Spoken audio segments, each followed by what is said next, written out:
O Executivo Noiés iniciou hai uns días en Albariza diversas obras que permitirán dotar a este núcleo de nova rede de saneamento, incluindo tubaxe separativa de pluviais e fecais. A actuación conleva tamén a conexión á rede de abastecemento de auga. Vamos a conectar tanto o saneamento fecal como pluvial, unha rede separativa, e conectar tamén unha fosa séptica que dé abastecemento a ese lugar.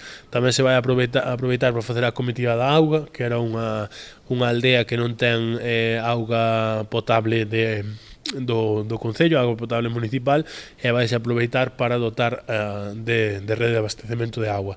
Unha das peculiaridades desta obra é que está a ser realizada mediante a vía de administración, polo que é a propia Brigada de Obras Municipal a que se encarga da súa realización, cun importante aforro económico para o Concello. É unha obra que se fai por administración, o que nos vai a permitir un aforro aproximado de 60.000 euros na súa execución, e que se vai a facer mediante o Departamento de Obras e Augas.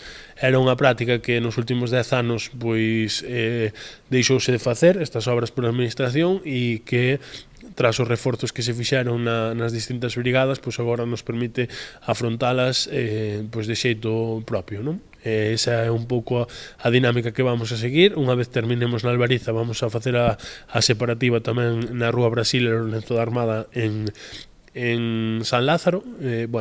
Vamos a seguir dando pasos para mellorar esa rede de saneamento que tamén afecta directamente cos bancos marisqueiros e tamén ca contaminación da ría.